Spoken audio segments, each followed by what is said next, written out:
नमस्कार दोस्तों, भारत एक सोच देख रहे हैं आप। दोस्तों, अब उत्तर प्रदेश में उपचुनाव की जंग तेज होती दिखाई दे रही है।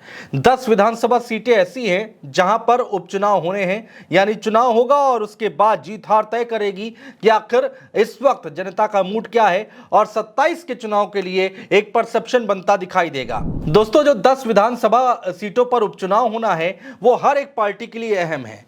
भारतीय जनता पार्टी कमबैक करना चाहती है इन 10 सीटों को जीतकर, और समाजवादी पार्टी ने जो मोमेंटम बना रखा है जीत का, उसको बरकरार रखना चाहती है। इसी कड़ी में भारतीय जनता पार्टी ने अपनी तैयारियां और भी ज्यादा तेज कर दी हैं और 10 सीटों पर बीजेपी ने अपने स्पेशल 16 तैयार कर लिए हैं। अब ये स्पेशल 16 क्या हैं वो हम आपको बताने जा रहे हैं। दरअसल दोस्तों, यूपी विधानसभा उपचुनाव के लिए योगी आदित्यनाथ ने 16 मंत्रियों की स्पेशल टीम को तैयार किया है।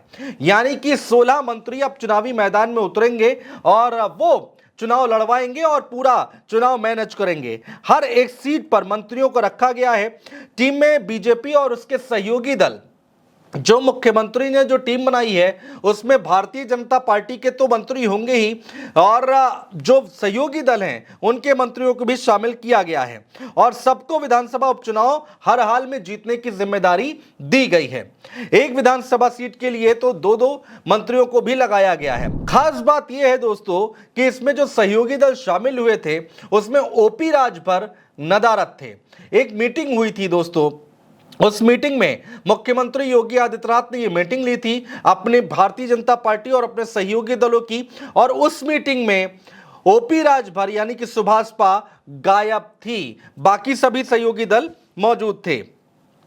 इन 10 विधानसभा सीटों में से अपने हिस्से की 5 सीटों पर भारतीय जनता पार्टी कब्जा करना चाहती है, और जो 5 सीटें थी जिन पर बीजेपी का कब्जा नहीं था उसको भी जीतने के लिए 16 मंत्रियों को लगाया गया है।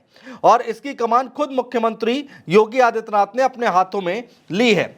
संगठन के पदाधिकारी भी मैदान में होंगे दोस्तों। और जैसा कि मैंने पहले भी बताया कि सीएम योगी आदित्यनाथ ने एक बैठक ली थी और उस बैठक में सहयोगी दल शामिल हुए थे, लेकिन ओपी राजभर इसमें शामिल नहीं हुए थे। उपचुनाव को लेकर इस बैठक में चर्चा हुई थी, रणनीति बनाई गई थी। यानी ये कहा जा सकता है कि ये एक बड़ी बैठक थी, लेकिन इस बैठक में ओपी राजभर नहीं थे। तो लोग सवाल भी उठा रहे हैं कि क्या एनडीए में सब कुछ ठीक चल रहा है, क्या ओपी राजभर और भारतीय जनता पार्टी के बीच में सब कुछ ठीक चल रहा है क्या, और मुख्यमंत्री योगी आदित्यनाथ ओपी राजभर को कितना पसंद करते हैं, कितना पसंद नहीं करते हैं, ये हम सबको पता है। तो दोस्तों, दोनों के बीच में किस तरह के संबंध हैं ये हम सबको पता है। दरअसल दोस्तों, 10 विधानसभा सीटों पर होने वाले उपचुनाव में जीत हासिल करना भाजपा के लिए प्रतिष्ठा का सवाल बन चुका है, और साथ ही लोकसभा चुनाव में जो हार मिली है, करारी हार मिली है, उस पर मरहम लगाने का काम भी ये सीटें करेंगी। अगर यहां पर बीजेपी जीत जाती है तो कौन कौन से वो मंत्री हैं वो भी हम आपको बताने जा रहे हैं दोस्तों, कि आखिर किनको किनको कहां कहां से उतारा गया है। करहल, जहां से अखिलेश यादव चुनाव जीते थे, अब लोकसभा में पहुंच गए हैं, सांसद बन चुके हैं, विधानसभा उन्होंने छोड़ दी है, तो वहां पर उपचुनाव होना है। जयवीर सिंह को यहां पर प्रभारी बनाया गया है। मंत्री जयवीर सिंह, जो कि डिंपल यादव के सामने चुनाव लड़े थे मैनपुरी से। मिल्कीपुर, सूर्य प्रताप शाही और मैंकेश्वर शरण सिंह को मिल्कीपुर से प्रभारी बनाया गया है। मिल्कीपुर वो विधानसभा सीट है दोस्तों जो फैजाबाद लोकसभा सीट में आती है।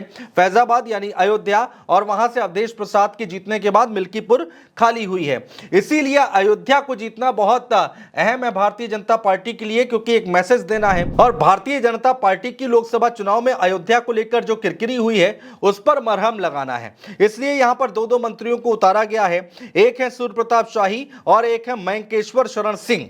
तीसरी सीट कटेहरी स्वतंत्र देव सिंह और आशीष पटेल को उतारा गया है। कटेहरी सीट जो कि अंबेडकर नगर से आती है, लालजी वर्मा यहां से विधायक हुआ करते थे, अब सांसद बन चुके हैं। तो यहां पर भी दो मंत्रियों को लगाया गया है, आशीष पटेल और स्वतंत्र देव सिंह को। सीसामो कानपुर की विधानसभा सीट है, जो कि इरफान सोलंकी को सजा हो गई है, तो सीसामऊ में भी चुनाव होना है। और सुरेश खन्ना और संजय निषाद को यहां से लगाया गया है। संजय निषाद जो कि निषाद पार्टी के अध्यक्ष और राज्य सरकार में मंत्री हैं। संजय निषाद को जो कि सहयोगी दल हैं भारतीय जनता पार्टी के, उनको लगाया गया है।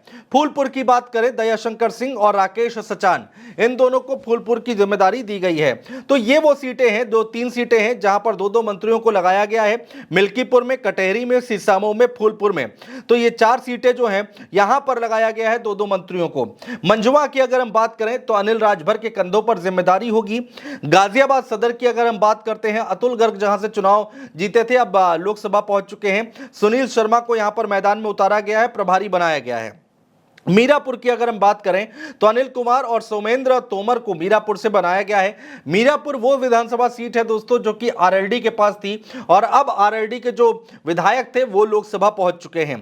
खैर की बात करें, अलीगढ़ की सीट है ये खैर, जहां पर लक्ष्मी नारायण चौधरी को प्रभारी बनाया गया है। आखिरी सीट है कुंदरकी थे धर्मपाल सिंह और जेपीएस राठौर, यहां पर भी दो मंत्री लगाए गए हैं, धर्मपाल सिंह और जेपीएस राठौर, इनको प्रभारी बनाया गया है। दोस्तों उपचुनाव की घोषणा अभी नहीं हुई है, तारीखों की घोषणा अभी तक नहीं हुई है, लेकिन कहा यह जा रहा है कि जल्दी तारीखों का ऐलान कर दिया जाएगा और उसी को देखते हुए बीजेपी में टिकट मांगने वालों की लाइन लगती हुई दिखाई दे रही है। इन 10 विधानसभा सीटों पर उपचुनाव होना है और टिकट के लिए भागादौड़ी लोग करने लगे हैं। विधायक से सांसद बनने वाले नेता जो हैं, जो पहले विधायक थे, वो चाहते हैं कि उनके क्षेत्र में जो अब उपचुनाव होना है तो उनके परिवार से ही किसी को टिकट दिया जाए, और कुछ पूर्व सांसद हैं जो चाहते हैं कि यहां पर उनको टिकट मिल जाए या फिर उनके परिवार के लोगों को किसी को टिकट मिल जाए, वो भी दौड़ में शामिल हैं। किसको बीजेपी मैदान में उतारती है, किसको नहीं उतारती है, ये तो वक्त बताएगा, लेकिन इन 10 सीटों पर 16 मंत्रियों की ड्यूटी लगा दी गई है, जिताने का जिम्मा दिया गया है। इन 10 सीटों पर जीतना भारतीय जनता पार्टी के लिए बहुत अहम है, क्योंकि इससे दो बातें निकलकर सामने आ रही हैं दोस्तों। एक तो यह कि जो लोकसभा चुनाव में डेंट पड़ा है, डेंट मिला है भारतीय जनता पार्टी को, उससे उभरने का मौका है। दूसरा, 27 के चुनाव में कहा यह जा रहा है कि यह मिनी विधानसभा चुनाव है, यानी कि 2027 का विधानसभा चुनाव से ठीक पहले 10 सीटों पर उपचुनाव होना यह अपने आप में बड़ी बात है और इसको कहा जा रहा है कि यह मिनी विधानसभा का चुनाव है। और अगर यहां पे जिस भी पार्टी की जीत होती है उसके लिए एक परसेप्शन 2027 के लिए बनता हुआ दिखाई देगा। यह तो हो गई दोस्तों भारतीय जनता पार्टी की रणनीति, लेकिन इस पर अखिलेश यादव की रणनीति क्या होगी? इन 10 सीटों पर अखिलेश यादव किसको चुनावी मैदान में उतारने जा रहे हैं? इन 10 सीटों पर रणनीति क्या होगी? क्या लोकसभा का चुनाव का जो फॉर्मूला यहां पर अपनाया गया था, पीडीए का जो नारा दिया गया था अखिलेश यादव की तरफ से, वो क्या विधानसभा उपचुनाव में भी देखने को मिलेगा? बहुत दिलचस्प होगा देखना। अभी चूंकि लोकसभा का सत्र चल रहा है, हर किसी को इंतजार है अखिलेश यादव के लखनऊ लौटने का।